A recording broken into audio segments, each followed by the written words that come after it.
Lawrence Duran. Ayan, Lawrence Duran. Si Hans Cañedo, of course, si JPX TV. Munti ka pa kayo manalo. So, paano kayo nag-adjust doon sa... Yung final seconds sa fourth quarter, paano yan? Paano napunta kay Duran yung bola? Sige nga, pakikwento lang po.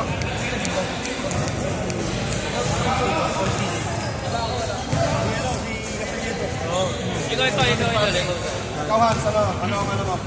Puro ka sa Dalok po libre dun sa dulo. Okay. Pinasa ko na lang po. Kasi malalayo rin yung bantay.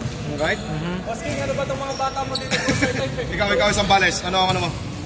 Wait lang, wait. Oo, kasi ikaw ang best assist eh. Siyempre, malaking bagay yung assist mo. Kasi siyempre, sa discarte ng na pinasok ka dun sa dun sa... Pati nung under 3 minutes, hindi naman kami gumibot. Gumipesa kami para manalo, lumabang kami. Sabi lang natin sa pawin ng defense ang pagkakang pesa kaya kami. Alright. And ikaw naman masabi mo doon sa pangyayaring yun. Si Duran niya, nagbigyan ng napunta sa inyo ang... yan ang nagbigay ng buhay sa... Kaya ano lang yan, siguro tiwala lang ng kakampi. Kaya maganda rin pagkakita. Ayan. In-expect nyo ba na ang kalaban nyo ay ganun ka ganda yung kanilang nilaro, which is hindi ka pa kayo matalo? Ang focus talaga namin nung unang nag-warm up kami. Sino? Chongsong talaga. Okay. Namin na pagkakitilan.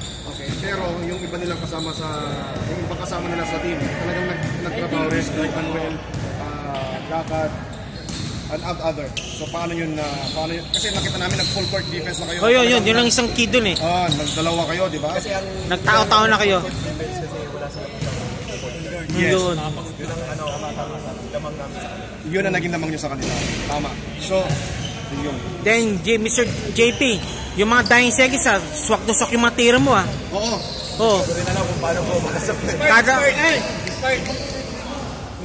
Kada sagot mo, sinugot mo rin Correct. Siguro maganda lang ang gising kasi nakatulog ako ng hapon. Which is, may nakita kaming medyo, hindi naman yung mga tira kasi ni Ramos hindi pumapasok. So, parang... siyang wala sa kondisyon. Malabang saan naglaba, nagluto. Kaya pinunan ko muna yung pagkakulang tira. Ayan. So, hindi na natin tatanungin ito mga to. Mag-message na lang kayo sa PSB. Shoutout nyo yung gusto nyo shoutout. Of course, syempre ipopromote ni Zambales yung HMBL at yung Coach Mike. So, syempre mauna muna kayo na sige po. Sino gusto nyo patiin? Sino gusto nyo patiin? Supporters nyo, mga fans nyo.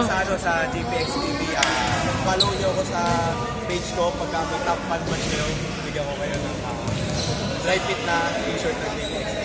Ayan, so sa lahat daw po ng merong top badge, ayan, syempre mag-a-appear yan kapag nagko-comment kayo, lalabas yung top badge nyo sa page po yan ni JPX TV. Sige, i-send mo sa akin para. Okay. Next. Anyone na pwede mong isipala lang sa shoutout? Alright, Cañedo? Family? Sa papa nanonood ko. Wala sa kayo, no? Ayun dyan yung ayun yung father pala. Kawin mo po, sir. Kawin mo po. Supporting father. Ayun, yung pa. Kayo. PSBQ or PLBL. Of course, yeah. Si Lawrence Duran. Sorry naman, Lawrence. Yes. Si Duran. Sa PSBQ. Siyempre, thank you JPX TV, Duran family, then Janas Gourmet. Any loved ones or family? Sa asawa ko, Shirley.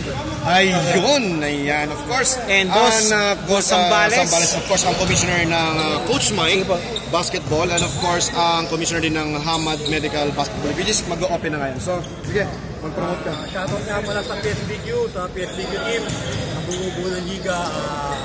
Iimbitahan po namin kayo sa darating na September 1 sa Aspire Dome.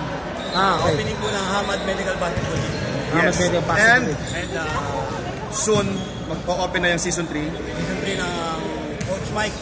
Coach Mike Movement. Basketball Movement League, yeah, Season 3. Maybe third week of after ng Season 7. Ganun ba? Alright. Yun na muna. Ganun na muna. Yan. Mga salary. Ano sila shoutout mo? Shoutout nga para sa mga sponsor namin. Yan, of course. Booster, Magkakar, PSBQ, Mahal na Cargo, Cash Elimination, Sabi Kicks, Coach Lawrence. Bobby Kicks, HB Kicks, Cash Elimination. Subdivision, Boss Lawrence Basketball, Coach Mike Movement, Okay. HB Kicks. HB Kicks, Metro, Mertos Restaurant. Ayan. Thank you po. So far, yun na naman pa lang naman ang ating mga sponsors. Ayan. There you have it po. So maraming salamat once again. Congratulations again for JPX TV for winning the game. Maraming salamat po. And this is